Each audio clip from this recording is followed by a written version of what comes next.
नमस्कार दोस्तों, नमः शिवाय। जीवन ज्योति चैनल में आप सभी का हार्दिक स्वागत करती हूँ। आइए श्रवण करते हैं हलषष्ठी व्रत की बहुत ही प्राचीन, पारंपरिक और सुंदर कथा। बोलिए हलषष्ठी माता की जय। एक गांव में एक सास और बहू एक साथ रहती थीं। बेटा बाहर रहता था कुछ पैसे कमाने के लिए, क्योंकि घर में बहुत ही गरीबी थी।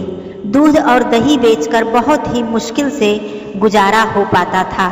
एक दिन जब हलषष्ठी व्रत का दिन आया तो सास अपनी बहू से बोली कि बहू, जाकर दूध और दही बेच कर आ, जिससे कि कुछ पैसे आ जाएं और हम लोग हलषष्ठी व्रत की पूजा कर सकें, कुछ सामग्री ला सकें। तो बहू बोली, माँ जी, आज जुते हुए खेत में जाना वर्जित होता है, मैं दही लेकर कैसे जाऊं? तब सास ने कहा कि यदि नहीं जाएगी तो हमारी पूजा कैसे हो पाएगी? तो ऐसा करना कि मेड़ से होकर जाना, खेत में अपने पाँव मत रखना और एक जगह पर बैठ जाना, वहीं पर आवाज़ लगा देना, गांव की सभी महिलाएं आकर तुमसे दही खरीद लेंगी, जो कुछ पैसे मिलेंगे उससे पूजा की सामग्री लेकर आना। बहू बोली, ठीक है माँ जी, मैं जाती हूँ। बहू बचते बचाते दही लेकर एक गांव में पहुंची।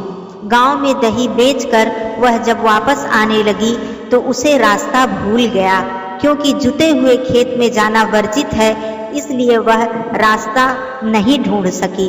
ऐसे में वह एक नदी के किनारे बैठकर विलाप करने लगी। उस स्त्री का विलाप सुनकर नदी से एक बुढ़िया प्रकट हुई। वो पूछी कि बेटा, तुम क्यों विलाप कर रही हो? तो उस स्त्री ने कहा कि मैं दही बेचने के लिए आई थी, परंतु मैं रास्ता भूल गई और जुते हुए खेत में जाना वर्जित है, इसलिए मैं अपने घर अब कैसे जाऊं? हमारे घर में पूजा करने के लिए भी पैसे नहीं थे और मैं कुछ सामग्री लेकर अपने घर जाना चाहती हूँ। तब उस बुढ़िया माई ने कहा कि तुम अपनी आंखें बंद करो। तब स्त्री ने जब अपनी आंखें बंद की, थोड़ी देर बाद बुढ़िया माई ने कहा, अब बेटा अपनी आंखें खोलो। जब उसने अपनी आंखें खोली तो बुढ़िया माई ने उसे दही की जो मटकी थी उसे पकड़ाते हुए बोला, यह दही की मटकी लेकर जाओ, यह मटकी बंद है, इसे ले जाकर अपने घर पर खोलना और रास्ता मैं तुम्हें बता देती हूँ, इस तरह से तुम चली जाना। वह स्त्री बुढ़िया माई को प्रणाम करके अपने घर की ओर चली गई। घर पर जब पहुंची तो सास ने कहा कि कितने पैसे मिले? तब उसने सारी बातें बताई। उसके बाद बहू और सास दोनों ने मिलकर उस मटकी को खोला।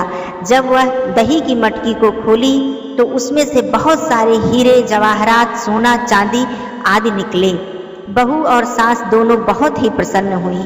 सास ने कहा, बेटा, यह षष्ठी माता की ही कृपा है, वह बुढ़िया कोई और नहीं, षष्ठी माता ही थी। इस प्रकार से सास और बहू ने मिलकर षष्ठी माता का पूजन किया, हलषष्ठी व्रत को धारण किया। गरीबी के कारण वह स्त्री अपने जेठानी के घर नौकरानी का काम करती थी। उस दिन वह काम करने नहीं गई। जब देर हुई तो जेठानी आई और बोली कि क्या बात है, आज तुम मेरे घर काम करने क्यों नहीं आई? तब उसने देखा कि उसके घर का पूरा रूप रंग बदला हुआ था, धन धान्य से वह परिपूर्ण हो चुकी थी। तो वह बोली, अब मैं आपके घर कार्य करने नहीं आऊंगी। तब जेठानी ने कहा, तुझे अचानक इतना सारा धन कहाँ से मिल गया? मुझे सारी बातें बता। वह स्त्री बहुत ही निश्चल स्वभाव की थी। वह सारी बातें अपनी जेठानी को बता दी। अब जेठानी ने सोचा कि इसी तरह मैं भी करूंगी तो मुझे भी बहुत सारा धन मिल जाएगा। अगली बार की हलषष्ठी व्रत का वह इंतजार करने लगी। जब हलषष्ठी व्रत आया तो वह भी इसी तरह गरीब का रूप धारण करके दही बेचने निकली और उसी तालाब के पास जाकर रोने लगी। फिर वही बुढ़िया माई निकली तो उसने पूछा, बेटा, तुम क्यों रो रही हो? जिस तरह से उसकी देवरानी ने सारी बातें कही थी, झूठ मूठ वह भी वही सारी बातें बुढ़िया माई को बता दी। अब बुढ़िया माई ने कहा, अपनी आंखें बंद करो। उसने अपनी आंखें बंद की। फिर जब उसने आंखें खोली तो वह मटकी पकड़ाते हुए बोली कि ले जाओ, इसे अपने घर पर ले जाकर खोलना। और बुढ़िया माई ने रास्ता भी बता दिया। इस तरह से जेठानी बहुत ही उत्सुक होते हुए, खुश होते हुए अपने घर को आई और जल्दी जल्दी उस मटकी को खोली। जब उसने वह मटकी खोला तो देखा उसमें बहुत सारे सांप, बिच्छू, कीड़े मकोड़े उसके पूरे घर में भर गए। अब वह जोर जोर से चिल्लाने लगी और दौड़ी दौड़ी अपनी देवरानी के पास आई। बोली, तुमने मुझे यह कैसी विधि बताई? तुमने मुझे सब कुछ झूठ बताया। मेरे घर में तो ऐसा कुछ नहीं हुआ, बल्कि बहुत सारे कीड़े मकोड़े मेरे घर में भर गए। तब देवरानी बोली कि नहीं दीदी, मैंने सारी बातें सच बताई है, मैंने कुछ भी झूठ नहीं बोला है।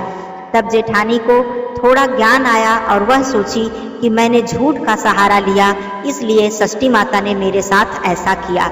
वह षष्ठी माता से क्षमा मांगी और पश्चाताप करने लगी। तब उसके घर से कीड़े मकोड़े सब अचानक ही दूर हो गए। इस प्रकार जो भी सत्य के राह पर चलता है और विधि विधान से माँ षष्ठी जी की श्रद्धा पूर्वक पूजन अर्चन करता है, व्रत धारण करता है, षष्ठी माता उसकी समस्त मनोकामनाएं पूर्ण करती हैं। जिस प्रकार उस गरीब पर माँ षष्ठी माता ने कृपा की, उसी प्रकार हम सब पर अपनी कृपा सदा बनाए रखें। बोलिए षष्ठी माता की जय।